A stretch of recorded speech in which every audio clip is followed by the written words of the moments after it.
আসসালামু আলাইকুম প্রিয় শিক্ষার্থী, আজকে আবার একটি গুরুত্বপূর্ণ অঙ্ক নিয়ে এসেছি।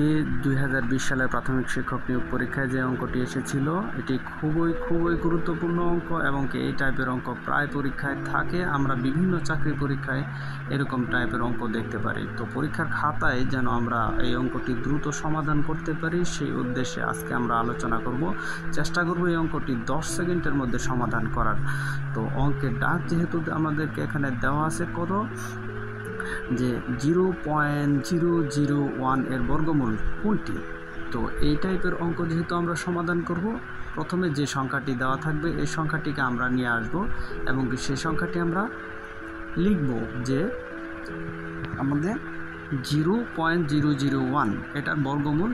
আমরা বর্গমূল সাইন দিয়ে নিলাম, এরপর এই সংখ্যাটি বর্গমূলের নিচে লিখলাম। তো এখন কাজ হচ্ছে আমাদের, আমরা দশমিকের পরে সংখ্যাগুলোকে জোড়ায় জোড়ায় বিন্যস্ত করব। জোড়ায় জোড়ায় বিন্যস্ত করলে আমাদের 2 জোড়া শূন্য, আবার একের সাথে শূন্য দিয়ে 1 জোড়া হলো। তো দশমিকের পরে যতগুলো শূন্য থাকবে আমরা কিন্তু আমাদের বর্গমূলের সংখ্যার ক্ষেত্রে ততগুলো শূন্য দশমিকের পরে দিব। আমরা 1 জোড়ার জন্য একটি শূন্য দিলাম, আর পরে আছে কত 0.1। এখানে 0.1কে 1 জোড়া হিসেবে ধরে 1 কাউন্ট করে আমরা 1-এর বর্গমূল ধরে নিব। তো 1-এর বর্গমূল 1 আমরা এখানে লিখে নিলাম 1।